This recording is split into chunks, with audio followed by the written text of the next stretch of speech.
Good afternoon, you guys. Maybe you can hear me, maybe not. I hope you can.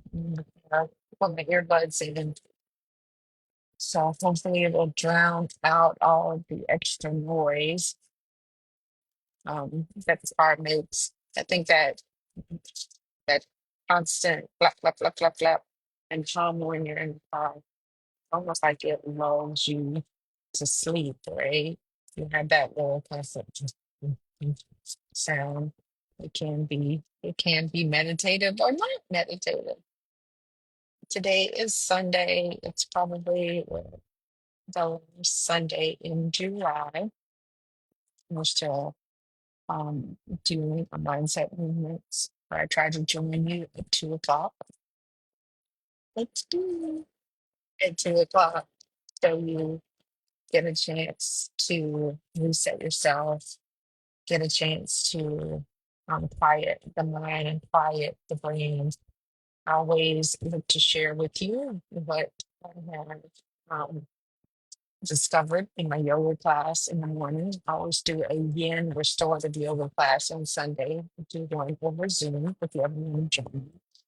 And it's all designed to have you um, take the poses and hold them longer and watch where the mind goes, and then try to bring yourself back to the present and to where you are, just a training. And my reading to them is that I read sometimes from this book, Meditations from the Map, and then I do a little bit of reflection on what I'm reading to them to help them, one, not only get into their body, but to also do a little bit of what this chapter talks about how we can be in a journey and take even the little tiny pieces that have happened, what that happen or discoveries we find out about as we're moving in different situations, how we can carry that outside of the moment. So if you have this book, chapter 72 and 73, um, in this particular chapter in 72, it talks about um, it reads a chapter out of the Bible and it says, "Behold, what I have seen to be good and to be fitting is to eat, drink, and find enjoyment in the toil with which one toils under the sun a few days of our life that God has given us." And one of the things it says is the spiritual journey is the relinquishment of the unlearning of fear and the acceptance of love back into our lives. And many of us have feared and thus have confused us. And many of us have circumstances where we're not okay and events that are not good. But we have become afraid of suffering or repeating those performances. So what we do is we tend to retreat and retreat and retreat away from stuff. And it's saying that we all do this and we're all going to experience stuff, but our fear places conditions on our experience. And it is our love that we have that must be unconditional and unconstrained. And we must have the courage to embrace the days of our lives with faith and love. And we can make peace with the past and peace with the future. So we can find enjoyment in whatever you're doing under the sun. Eh, The next chapter talked about lack of true knowledge in the source of all our pains. And it says, who among us has not um, lied about something to avoid suffering? Who among us has not eaten a pint of Ben and Jerry's ice cream to feel better and then later be regret?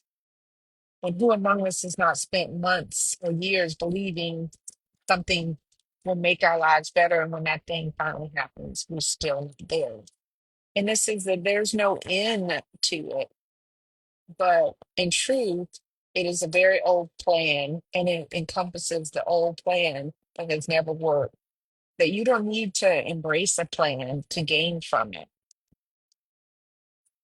So I gave my class an example of how, you don't have to fully embrace something and say, okay, I can't do that because it's going to take me a lot of time to do it. So I don't want to jump in it. Maybe the little piece that you do get from it, the 30 minutes you did spend in that class, was the 30 minutes that you were supposed to get. Maybe it was supposed to open the door to a bigger thing.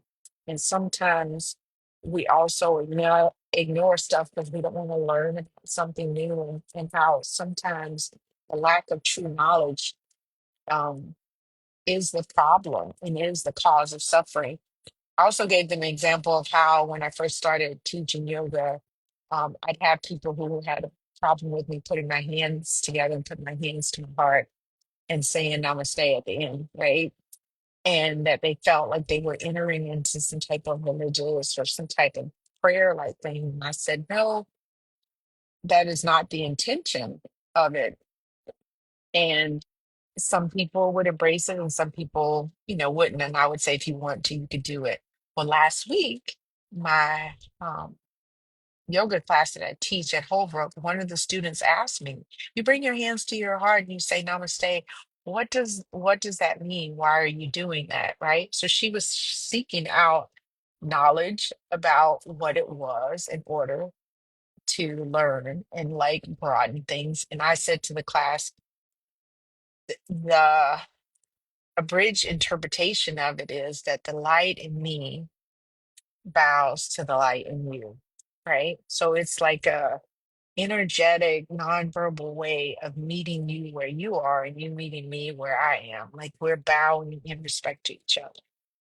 So I noticed she asked me that in the beginning of the class. And when it was at the end of the class and I put my hands to my heart and said namaste, everyone said it.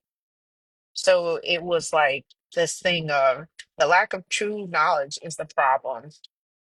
Then openness to new information will lead to the solution, right? If we open ourselves up, if we don't let fear be something that we accept in every day, and we don't keep holding on to past experiences, we just see them as learning experiences.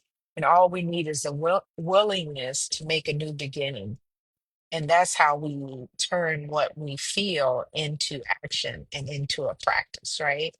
So when I'm talking to them on the mat and they're moving and stuff, they're learning different things about their body. You too are learning different things about yourself as you join me on this Sundays. Maybe I bring something that will make you have a deeper thought and to look at different aspects of your life where you don't want to learn about something, and maybe the learning of something new in the solution. You're learning, having knowledge, to not staying ignorant is the solution to what's going on, right? I feel like that's very timely in a lot of what I'm talking about here and what's going on around us. We have to open our minds, stay open, learn all the time. Be curious about life. Be curious about what's happening in our space, what's happening in our bodies, right? So, oh, my connection says it's a little slow. So hopefully all of this is coming through and it's not too garbled. But so just for a few moments, I know I don't have any music. I wish I had some, but for you, maybe it's good that I'll just be quiet for a moment and close our eyes, right? Close our eyes and we'll start to take some nice deep breath. And think about ways to release fear. And maybe think of something this week that we might want to learn a little bit more about. Something this week that we'll take on learning and to broaden horizons, right? And maybe that little learning thing might actually offer a solution to something we've been trying to resolve. Who knows?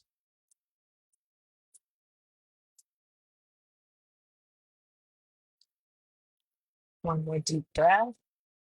And you can open your eyes. Okay. All right.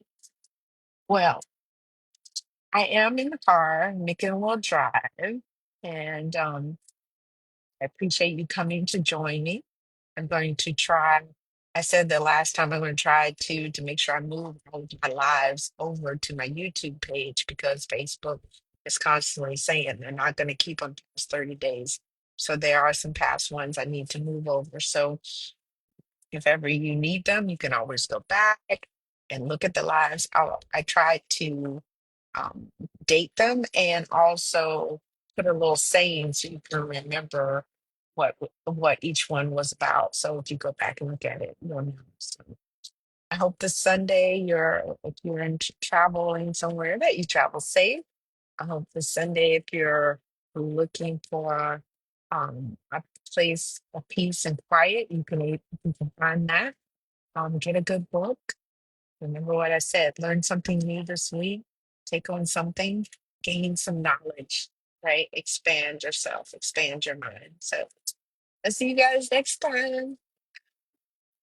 Namaste.